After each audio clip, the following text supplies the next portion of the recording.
Hello friend and welcome back to my channel, Blue Nose Trading. My name is Tori Solis and today I'm going to be testing Gold Rain from Spectrum Glazes. I'll be testing this glaze on 7 different clay body test tiles as well as on a textured white stoneware mug. This is a Cone 6 glaze that's listed as lead-free and dinnerware safe by the manufacturer. Before I open this glaze, I want to make sure that it's mixed extremely well. I start by giving the jar a good shake while making sure to keep my thumbs on the lid so I don't accidentally end up with a face covered in glaze. After a good shake, I'll go into the jar with an egg beater attached to my drill to make sure this glaze is completely mixed up. You want to ensure that you don't have any mineral material clumped up at the bottom of the jar. All of the minerals in this jar need to be evenly distributed throughout the glaze. After mixing, I'm going to feel around with the beater to make sure there are no more clumps or hardened materials at the bottom. If you don't have your glaze well mixed, it may not perform as expected.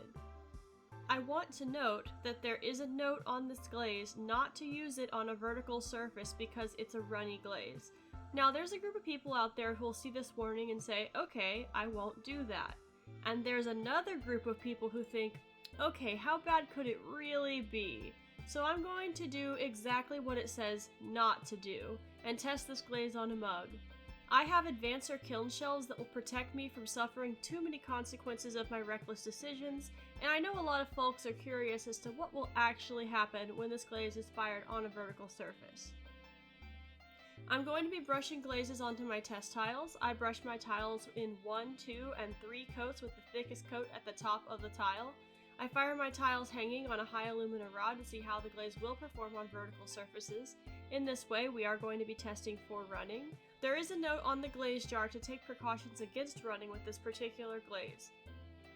I like to test glazes on lots of different clay bodies to get a general idea of how a glaze is going to behave on different colors and surfaces.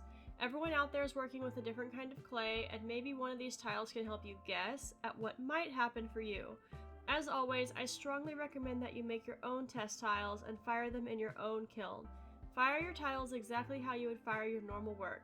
There are a lot of different factors that go into how a glaze is going to turn out, and the best way to see how a glaze is going to work for you in your kiln on your clay with your application process is to do your own testing.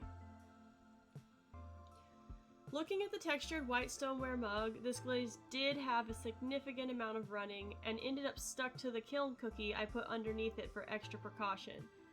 Now we can't be too upset about this because they did tell us not to fire this glaze on vertical surfaces, so that is on me.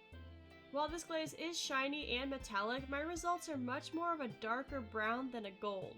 There's also a fair amount of blistering and pitting across this mug surface, which is not ideal.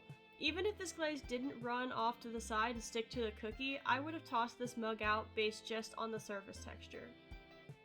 On my white stoneware test tile, the surface is smoother without any blisters or pits, but the color is still a dark metallic sheen and not the golden color I was hoping for. The glaze ran off this tile and onto the shelf. The Laguna B-Mix tile is also a dark shimmering metallic and the running was a bit more pronounced. This glaze also ran off the tile and onto the kiln shelf. On Laguna Frost, we're seeing that golden color that the glaze advertises. There was a substantial amount of running on this tile, with the glaze running off the tile and onto the kiln shelf. On my speckled clay, this glaze looks much the same dark metallic as it did on my white stoneware. The speckles are completely muted and the glaze ran off the tile and onto the kiln shelf. The results on Laguna's speckled buff are much the same as the previous stoneware tiles. The speckles are muted and the color is a dark shimmering metallic with the glaze running off the tile and onto the kiln shelf. On red stoneware, most of this tile is the darker metallic, but there is a slight bit of gold on the inside of the textured area. As with the others, this glaze ran off the tile and onto the kiln shelf. The texture on Laguna B3 is a bit more matte.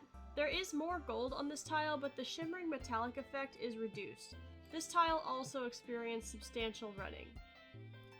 All around this glaze is very runny, and the metallic effect tends to lead towards a darker sheen on most of the bodies that I tested today. The golden effect that's advertised only really appeared for me on a porcelain test. This glaze ran off everything it was applied to. To be fair, the manufacturer does give a warning about this runny characteristic on the front of the jar. I find that the nature of this glaze limits its range of function, making it something to use on the insides of containers, on plates, platters, and other flat forms. I would say that this is not a glaze that you want to get anywhere near a community studio, as one oopsie could have serious consequences for the work, the kiln furniture, and potentially the work around it. I'm sure there's someone out there making porcelain platters who could make use of this glaze in their studio. I encourage you to take extreme caution, as the warning about running is no joke. Thank you so much for tuning in this week. I hope you enjoyed learning more about this glaze and can make use of this information in your own studio. If you'd like to help support my channel so I can get more glazes to test for you, consider becoming a member of my channel right here on YouTube. If you'd like to see all the ceramics I currently have available for sale, visit my website, bluenosetrading.com. If you want to stick around for more art videos, be sure to subscribe to this channel, Blue Nose Trading. Thank you so much for being here until the end of the video. Remember that you have great ideas that are worth exploring, drink enough water, and I will see y'all in the next video.